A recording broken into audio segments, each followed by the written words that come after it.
ಪ್ರಿಯ ವೀಕ್ಷಕರೇ, ನಮ್ಮ ಚಾನಲ್ಗೆ ಸ್ವಾಗತ. ಹಲಸಿನ ಹಣ್ಣು ಎಂತಹ ಸವಿರುಚಿ, ಸವಿಜೇನು ಎಲ್ಲರಿಗೂ ಇಷ್ಟ. ಈ ಹಲಸಿನ ಹಣ್ಣಿನ ಬಗ್ಗೆ ಬಹುತೇಕ ಎಲ್ಲರಿಗೂ ಗೊತ್ತಿರಬಹುದು, ಆದರೆ ಗೊತ್ತಿಲ್ಲದ ಕೆಲವರು ಇದ್ದಾರೆ. ಈ ವಿಡಿಯೋ ಟೈಟಲ್ ಥಂಬ್ನೈಲ್ ನೋಡಿ ನಿಮಗೆ ನಗು ಬರಬಹುದು. ಯಾಕಂದರೆ ಹಲಸಿನ ಹಣ್ಣು ತಿನ್ನುವುದು ಹೇಗೆ ಎಂಬುದು ವಿಚಿತ್ರ ವಿಶೇಷ, ಆದರೂ ಸತ್ಯ. ತುಂಬ ಜನರಿಗೆ ಹಲಸಿನ ಹಣ್ಣಿನ ಬಗ್ಗೆ ಗೊತ್ತೇ ಇಲ್ಲ, ಮರದ ಬಗ್ಗೆ ಗೊತ್ತೇ ಇಲ್ಲ, ಇನ್ನು ತಿನ್ನುವುದು ಗೊತ್ತೇ ಇಲ್ಲ. ಅದಕ್ಕಾಗಿ ಈ ಒಂದು ವಿಡಿಯೋ ಬಂಧುಗಳೇ. ಹಲಸಿನ ಹಣ್ಣಿನ ಮರದ ಬಗ್ಗೆ ಒಂದು ಅಭಿಯಾನ, ಜಾಗೃತಿ, ಮಾಹಿತಿ, ಹೆಚ್ಚು ಜನರಿಗೆ ಮಾಹಿತಿ ಜಾಗೃತಿ ತಲುಪಬೇಕು. ಎಲ್ಲರೂ ಹಲಸಿನ ಹಣ್ಣು ಉತ್ಪನ್ನಗಳನ್ನು ಬಳಸಬೇಕು. ಹಲಸಿನ ಮೌಲ್ಯವರ್ಧನೆ ಆಗಿ ಕೃಷಿಕರಿಗೆ ಪ್ರಯೋಜನ ಆಗಬೇಕು. ಜಗತ್ತಿನ ಎಲ್ಲೆಡೆಯೂ ಹಲಸಿನ ಹಣ್ಣಿನ ಉತ್ಪನ್ನಗಳು ದೊರೆಯಬೇಕು. ಎಲ್ಲರೂ ಎಲ್ಲೆಡೆಯೂ ಹಲಸಿನ ಹಣ್ಣನ್ನು ಬೆಳೆಯಬೇಕು, ಎಲ್ಲರಿಗೂ ಪ್ರಯೋಜನವಾಗಬೇಕು ಎಂಬುದೇ ಈ ವಿಡಿಯೋದ ಮುಖ್ಯ ಉದ್ದೇಶ, ಆಶಯವಾಗಿರುತ್ತದೆ. ಒಂದು ಕಾಲದಲ್ಲಿ ಜನರ ಹಸಿವು ನೀಗಿಸಿ ಜನರ ಜೀವ ಉಳಿಸಿದ ಜೀವ ರಕ್ಷಕ ಹಲಸು. ಇಂತಹ ಅದ್ಭುತವಾದ ಹಲಸಿನ ಬಗ್ಗೆ ಒಂದಷ್ಟು ವಿಚಾರಗಳು ನಿಮಗಾಗಿ ಪ್ರಿಯ ವೀಕ್ಷಕರೇ. ಈ ಅದ್ಭುತವಾದ ಹಲಸಿನ ಹಣ್ಣಿನ ಮರವು ಎಲ್ಲಿ ಬೇಕಾದರೂ ಬೆಳೆಯುತ್ತದೆ. ಅತಿಯಾದ ನೀರು, ಅತಿಯಾದ ಪೋಷಣೆ ಆರೈಕೆ ಯಾವುದೂ ಬೇಕಾಗಿರುವುದಿಲ್ಲ.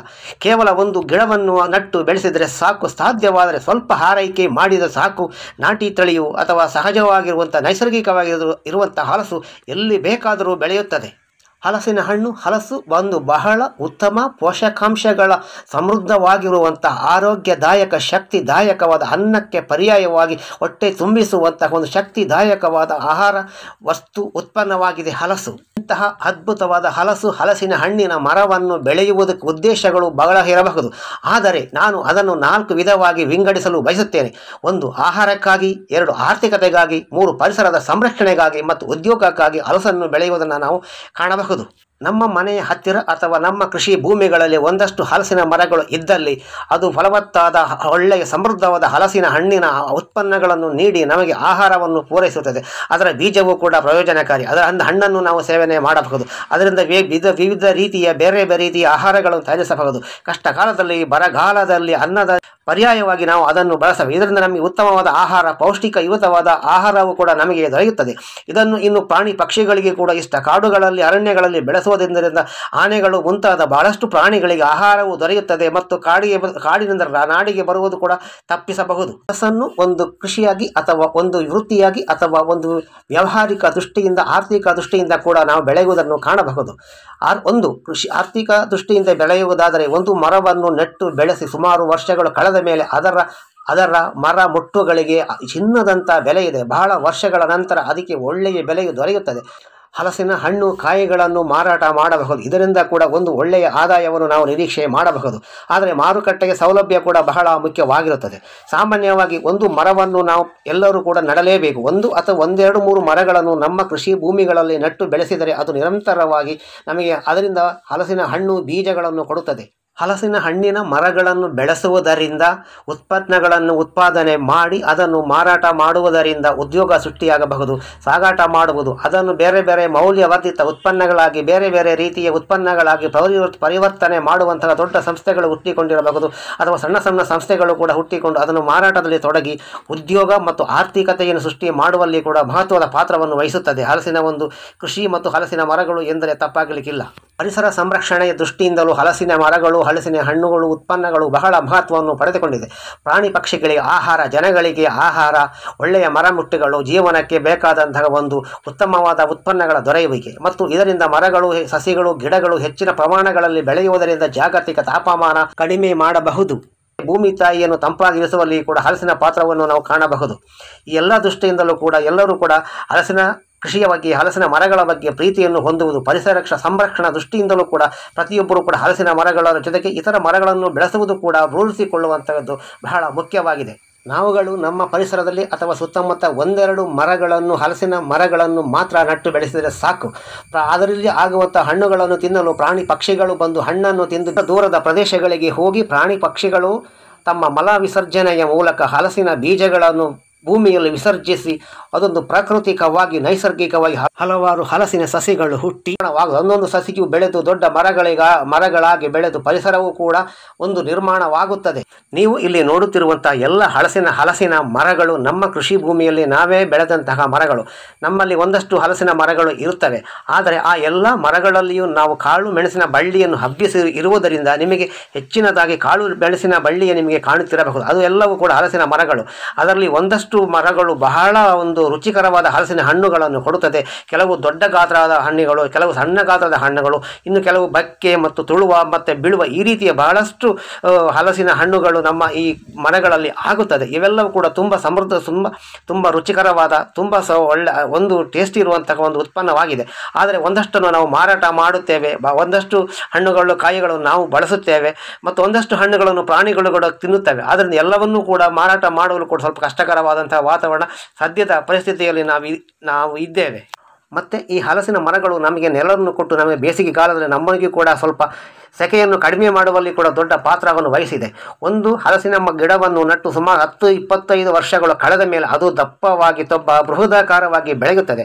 ಒಂದು ವೇಳೆ ಒಂದು ಮರವನ್ನು ಬೇಕಾದರೆ ನಾವು ಮಾರಾಟ ಮಾಡಬಹುದು. ಅದಕ್ಕೆ ಮರ ಮೊಟ್ಟುಗಳಿಗೆ ಒಂದು ಒಳ್ಳೆಯ ಇವತ್ತಿನ ಘಟ್ಟದಲ್ಲಿ ಒಳ್ಳೆಯ ಬೆಲೆ ಇದೆ. ಆದರೆ ಒಂದು ಮರವನ್ನು ನಾವು ಕಡಿದು ನಮ್ಮ ಕೃಷಿ ಭೂಮಿಯಿಂದ ಮಾರಾಟ ಮಾಡಲು ಬಹಳಷ್ಟು ಸುಧಾರಣೆಗಳು, ಕಾನೂನಿನ ವ್ಯವಸ್ಥೆಗಳು ಇನ್ನು ಸರಳವಾಗುವುದು ಕೂಡ ಬಹಳ ಮುಖ್ಯವಾಗಿದೆ. ಇನ್ನು ಈ ಹಲಸಿನ ಹಣ್ಣನ್ನು ತಿನ್ನುವುದು ಯಾಕೆ ಮತ್ತು ಹೇಗೆ ಎಂಬುದನ್ನು ನೋಡಬೇಕಾಗಿದೆ ಬಂಧುಗಳೇ. ಯಾಕೆಂದರೆ ಈ ವಿಡಿಯೋವನ್ನು ಮಾಡಲು ಮುಖ್ಯ ಕಾರಣವೆಂದರೆ ಒಂದಷ್ಟು ಜನಗಳೊಂದಿಗೆ ನಾವು ಭೇಟಿಯಾದಾಗ, ಬೇರೆ ಬೇರೆ ರಾಜ್ಯದ ಬೇರೆ ಬೇರೆ ಭಾಗಗಳ ಜನಗಳು ನಮ್ಮನ್ನು ಭೇಟಿಯಾದಾಗ ಅವರಿಗೆ ನಾನು ಹಲಸಿನ ಹಣ್ಣಿನ ಬಗ್ಗೆ ಹೇಳಿದಾಗ, ತಿನ್ನುವುದರ ಬಗ್ಗೆ ಹೇಳಿದಾಗ ಅವರಿಗೆ ಬಹಳ ವಿಶೇಷವನಿಸಿತು. ಮತ್ತು ಅವರು ಹಲಸಿನ ಹಣ್ಣನ್ನು ಬಹಳ ವಿಚಿತ್ರವಾಗಿ ಮತ್ತು ಭಯವಾಗಿಯೂ ಮತ್ತು ವಿಶೇಷವಾಗಿ ನೋಡಿದರು. ಆವಾಗ ಗೊತ್ತಾಯಿತು ಅವರಿಗೆ ಹಲಸಿನ ಹಣ್ಣಿನ ಬಗ್ಗೆ ಯಾವುದೇ ಮಾಹಿತಿ ಇಲ್ಲ, ತಿನ್ನುವುದು ಗೊತ್ತಿಲ್ಲ. ಯಾಕೆಂದರೆ ಈ ಹಲಸಿನ ಹಣ್ಣನ್ನು ಎಲ್ಲರೂ ತಿನ್ನಬೇಕು, ಎಲ್ಲರೂ ಬಳಸಬೇಕು, ಆವಾಗ ಮಾತ್ರ ಅದಕ್ಕೆ ಒಂದು ಉತ್ತಮ ಬೇಡಿಕೆ, ಮಾನ, ಗೌರವ ಬರುತ್ತದೆ ಎಂಬುದು ನನ್ನ ಒಂದು ಅಭಿಪ್ರಾಯ.